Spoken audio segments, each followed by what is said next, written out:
అండి ఇవాళ మనం చేసుకోబోయేది ఎగ్ మసాలా కర్రీ అండి.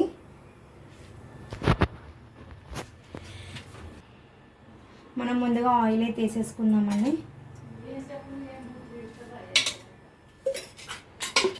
నేనైతే ఒక 4 ఆనియన్స్ 3 టమాటాస్ అయితే తీసుకున్నాను.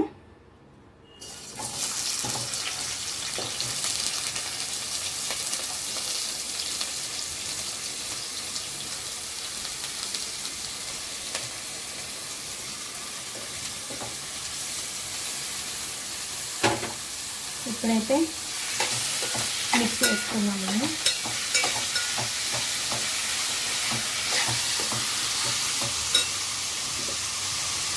దీంట్లో ఒక 1 టేబుల్ స్పూన్ అయితే సాల్ట్ వేస్తున్నాము. బాగా కలుపుకోవాలి.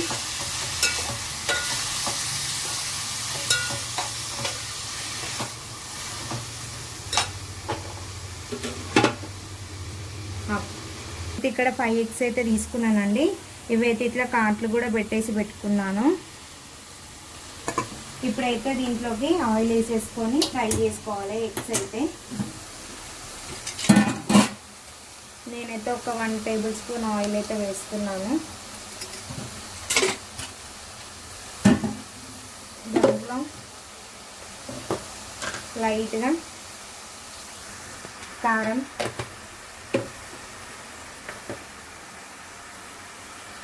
ఉప్పు,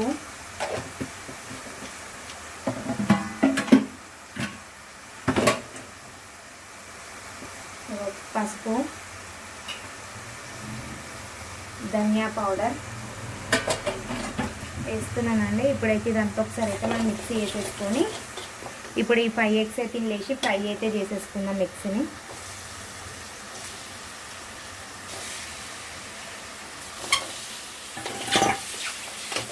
బ్రౌన్ కలర్ వచ్చేంత వరకు అయితే ఫ్రై అయితే చేసుకోవాలండి. ఇదైతే ఒకసారి అయితే కలుపుకుందామండి. ఇట్లా సాఫ్ట్ అయితే అవుతున్నాయి ఆనియన్స్, టమాటోస్ మొత్తం దగ్గరకు వచ్చేంత వరకు అయితే ఫ్రై అయితే చేసుకోవాలి. ఆనియన్స్, టమాటోస్ ఇక్కడ ఎగ్స్ కూడా ఫ్రై అవుతున్నాయండి. ఇక్కడైతే పైన ఇదిగోండి బబుల్ అయితే వచ్చేసింది. ఇదిగోండి ఇంకొంచెం ఫ్రై చేసుకొని స్టవ్ అయితే ఆఫ్ చేసేసుకుందాం. ఇది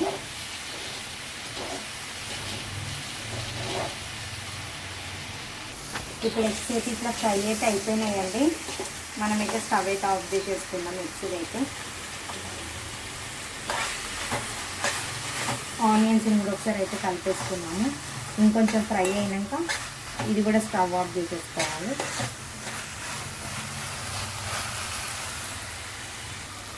ఇట్లా సాఫ్ట్గా అయితే కుక్ అయిపోయినాయండి. ఇవైతే చల్లారినాక పేస్ట్ అయితే చేసుకోవాలి. ఇప్పుడు నేనైతే స్టవ్ అయితే ఆఫ్ చేసేసుకుంటున్నాను. ఇదిగోండి ఇప్పుడైతే ఇవైతే చల్లారిపోయినాయండి. ఆనియన్స్ అన్నీ మనం అయితే మిక్సీకి వేసుకోవాలి. మెత్తగా పేస్ట్ అయితే చేసుకోవాలి. ఇక దీంట్లోకి అయితే చిన్న అల్లం ముక్క అయితే తీసుకున్నానండి. ఇదిగోండి అల్లం ముక్క, ఒక 10-12 ఎల్లిపాయలు, కొత్తిమీర, ఒక 5-6 జీడిపప్పులు తీసుకున్నాను, చెక్క తీసుకున్నాను, యాలకులు కూడా ఒక 3 తీసుకున్నాను, లవంగాలు అయితే ఒక 4-5 తీసుకున్నానండి. స్పైసెస్ అయితే ఇవైతే మెత్తగా అయితే పేస్ట్ అయితే చేసుకున్నాను. ఇప్పుడు ఇదిగోండి పేస్ట్ అయితే ఇట్లా మెత్తగా చేసేసుకోవాలండి. ఇప్పుడైతే నేను అయితే ఆయిల్ అయితే వేసేసుకుంటున్నాను. ఒక 4 టేబుల్ స్పూన్ ఆయిల్ అయితే వేసుకుంటున్నాను.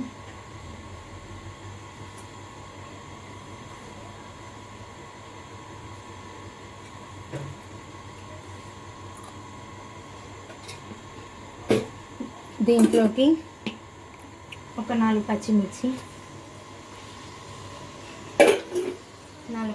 అయితే వేసాను.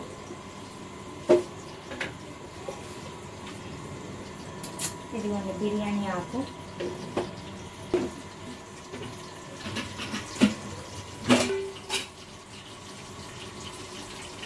జీలకర్ర,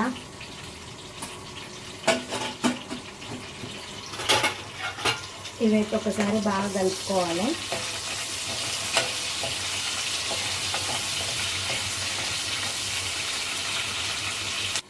ఇప్పుడైతే నేను ఆనియన్ పేస్ట్ అయితే వేసేస్తున్నాను.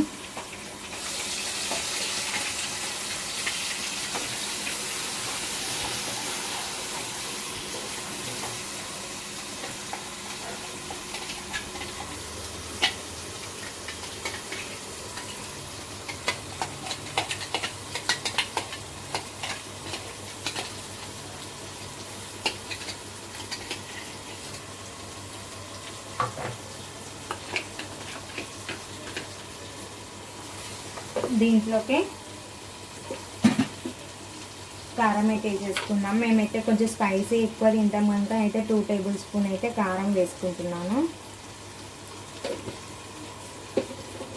ఇంతకుముందు ఆనియన్స్లో సాల్ట్ వేసినానికి ఇప్పుడైతే 1 టేబుల్ స్పూన్ అయితే సాల్ట్ వేసుకుంటున్నాను. ఇప్పుడు ధనియా పౌడర్, ఇదిగోండి గరం మసాలా, పసుపు వేసి బాగా కలుపుకోవాలండి. అడగంటకుండా అయితే కలుపుకోవాలా, ఆయిల్ అంతా పైకి వచ్చేంత వరకు అయితే. ఇప్పుడైతే మూత తీసేసి చూసేసుకున్నాము. అదిగోండి మసాలా అయితే మంచి కుక్ అయిపోయింది. ఇక ఆయిల్ అయితే పైకి వచ్చేసింది కనుక ఇప్పుడు మనం దీంట్లో అయితే ఇవైతే ఎగ్స్ అయితే వేసేసుకొని మసాలా బాగా పట్టేంత వరకు అయితే ఒక 5 మినిట్స్ ఉడికించుకోవాలా. ఇవ్వండి ఇప్పుడైతే మసాలా అయితే ఎగ్స్కి కూడా బాగా పట్టింది కనుక ఒకసారి కలిపేసుకొని నేను టేస్ట్ కోసం అయితే కొంచెం అయితే పెరుగు వేసుకుంటున్నాను. ఒక చిన్న కప్పు పెరుగు అయితే వేసుకుంటున్నానండి. నేను కొన్ని వాటర్ అయితే పోసుకుంటున్నాను. ఇంతకుముందు పేస్ట్ పట్టిన అది వాటరే లైట్గా ఇప్పుడు బాగా మిక్స్ చేసేసుకొని ఒక 2 మినిట్స్ ఉంచేసుకోవాలండి.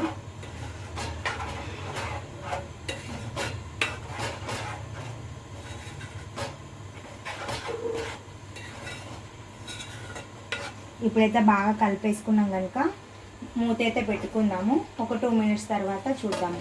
ఇప్పుడైతే మూత తీసైతే చూసుకున్నామండి. చూసారా ఆయిల్ అయితే మంచిగా పైకి అయితే వచ్చేసింది. మనకైతే కర్రీ అయితే అయిపోయినట్టు. ఇప్పుడైతే మీదికించి అయితే కొత్తిమీర అయితే వేసేసుకోవాలండి.